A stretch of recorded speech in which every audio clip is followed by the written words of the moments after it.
Okay, so when you see a DJ in the club messing with a bunch of buttons and knobs and faders and levers, you probably wonder what they're up to, right? Well, chances are they're messing with a mixer, and that's what we're going to talk about now.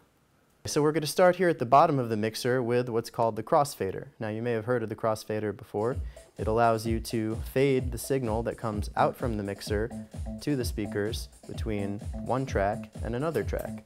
So if the crossfader is all the way over on this side, the track from channel B is playing, or channel 2, and if it's all the way on this side, the track from channel A or channel 1 is playing. If it's directly in the middle, both of them are playing simultaneously. Now, in order to adjust the relative volume of channel A, channel 1, or channel B, channel 2, we're going to use our channel faders, or vertical faders, which are right here. So earlier I mentioned our EQ bands and EQ adjustments. Some mixers may have these as knobs, as you see here. We have a low frequency knob, which is adjustable, mid frequency, and high frequency. Other mixers may have faders or switches on them that allow you to adjust the frequency output in different ways. Next to the frequency band, the EQ adjustments, we also have a knob for gain. Gain is what controls the level of amplification from the music from your turntable into the mixer. Now, each DJ mixer, it also acts as what's called a preamplifier, boosting the signal from the turntable before it goes out to the speakers or to your speaker amplifier, depending on what your setup is.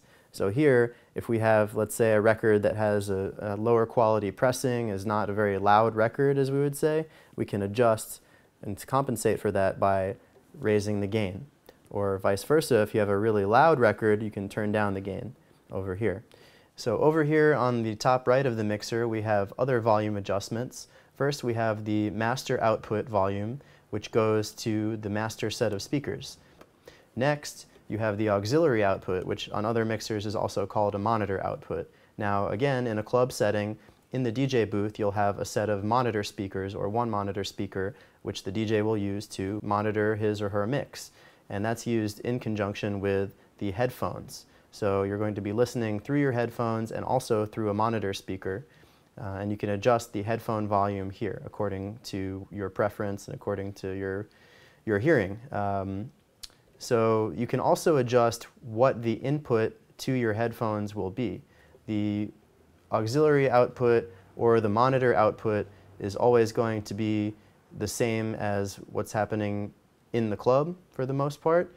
But the headphones can be adjusted to listen to either channel A, channel 1 on its own, channel B, channel 2 on its own, or some combination of both of them. You see here on this mixer we have a crossfader, which allows us to go between channels seamlessly and listen to both. There's also a button here that you can punch on and off to listen to the master, which is the same signal that's coming out through the master output, or to listen to the cue, which right here is adjustable, like I said, between channel 1, channel 2. So for example, if you have a record playing on channel 2 out in the club, you can listen to the record on channel 1 in your headphones. So you can hear both records simultaneously, even though your audience is only going to hear the record playing on channel number 2.